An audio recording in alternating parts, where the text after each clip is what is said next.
Cruising down the street with a freak, chopper on the seat, AK with a beam, let it eat, bustin' on repeat. Nigga talking talk, but he sweet. Had to up my heat, I just want it bust on my neck, VVS on my teeth. Pull up on a. What's up, guys? In this video today, I'll be showing you how to make realistic ground in Cinema 4D. This has been a long requested tutorial, so I plan to get on this now. This is also a very, I won't say very advanced, but it makes you look advanced.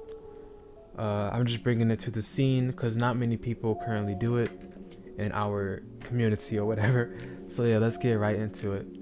So first off, let's go to this website called Polygon, and you want to make a account and all that other good stuff. And then let's go to textures. Let's go to photo scan. Always use photo scan for your displacements or realistic ground. And then let's go ahead and grab up a free one. You want to download this. Now you have these option sizes. Now the highest size is obviously the best resolution. I got these parts on default still. I don't care about changing it because I already have this texture. I'm just redoing it for the purpose of this tutorial. Anyway, let's minimize Google or whatever. Let's open up Cinema 4D and let's open up these textures too. So you have this extraction. You want to drag it on your desktop to extract it. Let's open up this folder. Let's open up our 6K sizes, and I will explain to you what all this stuff means. Just give me a second. Before that, let's make a new material by double clicking in this bottom section, and then let's open up the material. Now after that, you want to put this off to the other side and have this side open. We can drag and drop our textures onto Cinema. So let me explain this real quick. You have all these textures right here. The normal is like equals a normal map. The displacement, DISP, obviously means displacement. The COL, which is the color, goes to the color, and the AO goes to the diffusion. AO for ambient occlusion, displacement, all the other good stuff. The gloss goes into the reflection, and this REFL goes into the roughness. Let's get into it. I know it's weird because some programs it's different. So Cinema 4D, you think you'd put this REFL into the reflection itself, but no, it's flip-flopped here. Gloss goes into the REFL. Now let's get into it. So click on your color channel. Let's drag the COL to the texture. Let's click no for that. Let's go to our diffusion. Let's drag this AO onto our diffusion.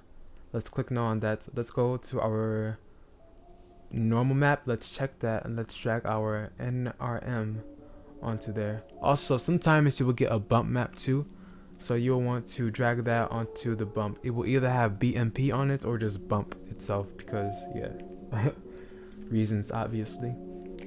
And now let's go into our displacement. Let's check this. Let's drag our displacement on here. Sometimes you can also drag your displacement onto the bump map. Whoops. Yeah, let's drag our displacement onto this bump, and that works right there. And now let us go back to our displacement. Let's check subpolygon, and let's put this at 6. In your final runner, you want to boot this up to like 12. I'm just kidding. 6 is good. If you have like a little system, you want to keep this at 4. Whatever works. And now after that, you want to make a plane.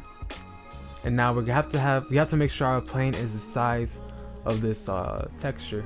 A lot of people make the mistake of having a plane that's like so disoriented and pixelated, and these textures are horrible in their work because their plane is all set up wrong and stuff. Their texture settings is messed up. So I will be showing you this. So go to your texture. Let's right click on properties, and then you will have these stuff right here. You have these dimensions. You want to copy these dimensions into your plane's width and height. So pretty self-explanatory. Let's go into our plane and let's change the width to 6144. Whoops. And then let's make our height 3072. And just like that, that's well enough. Now let's drag this texture onto our plane. That's good right there. Also, your texture will look a bit pixelated. If this really bothers you, it bothers me, you want to click on your material, go to your editor, and change your preview size to no scaling. And that should work right there. And it looks good like crazy right now. It looks very clean, very set up, easy to work with. And now what we want to do is, for testing reasons, we want to make a physical sky. In your final renders, I don't suggest you go with a physical sky. I just suggest you go with an HDR and all that other good stuff. Make your own lighting setup, etc. And now what we want to do is give out some test renders. Also, before we do this, let's go to our material again. Let's go to our displacement. Let's make this height to 250. Now you want to play around with this because each displacement has their own good set of height. This one I already checked and I seen that it works at 250. So other times you will have to play around with it. Also, just like one of my other tutorials, you can also go over this material with the brush settings. You know, remember when you make it editable and you go over it and you make it a little more healy and scaly and all the other good stuff. You know, yeah, you can do that for this. But for this time, we're just going to just slap this on here. I'm going to call it a day. Anyway, so let's test this out. As you can see, we have some very nice snow with some very nice bumps and other stuff in it. Let's go ahead and check AO and let's see how it looks with that. And that right there is our realistic ground. That's pretty much how you do it. It's very simple, guys. It was never a hard thing to do. It just nobody ever showed you how. Anyway, now let's go to our, whoa. Now what you want to do is you want to just load in a character, and that's it right there. Thanks for watching.